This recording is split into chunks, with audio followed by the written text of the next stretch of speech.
ఎలా ఉన్నారు బాయ్ అందరికీ హాయ్, ఎలా ఉన్నారు, బాగున్నారా? చూస్తూ ఉండండి, చాలా మంచి మంచి వీడియోలు తీస్తూ ఉన్నాను, అప్లోడ్ చేసి మీకు చూపిస్తాను. ఇప్పుడు నేను ఇక్కడ మహబూబ్ నగర్లో ఉన్న, మహబూబ్ నగర్ డిస్టిక్లో ఉన్న, హైదరాబాద్ నుంచి ఇక్కడ వచ్చానమాట. మీ అందరికి చూపిస్తామన్నట్టు ఈ పార్కు చాలా బ్రహ్మాండంగా కట్టారు. ఈ పార్కు పేరు మన మహబూబ్ నగర్. చూడండి, మీద రాసి ఉన్నది, చాలా బాగున్నది.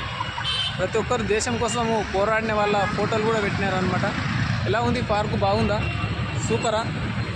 చూస్తున్నామండి. ఇంకా ఫుల్ వీడియోలో చాలా తీశాను మహబూబ్ నగర్ మీద ఎక్కడెక్కడ పార్కులు ఉన్నాయి ఏందనేది ఫుల్ వీడియోలో ఉన్నది. జెట్టీసీను న్యూస్ అని ఓపెన్ చేయండి, దాంట్లో చాలా పార్కులు చూపించానమాట. చూడండి ఎలా ఉంది, బాగుందా, సూపరా? చూస్తుండండి, చాలా మంచి మంచి వీడియోలు తీస్తూ ఉన్నాను. బాగుంటే మీరు షేర్ చేయండి, ప్రతి ఒక్కరికి లైక్ కొట్టండి. చూస్తూ ఉండండి, ఎందుకంటే మీకు చాలా వీడియోలు కొత్త కొత్తవి తీస్తూ ఉంటా. ప్రతి జాగాలో పోయి మీకోసం చూపించాలనే చూపిస్తున్నాను.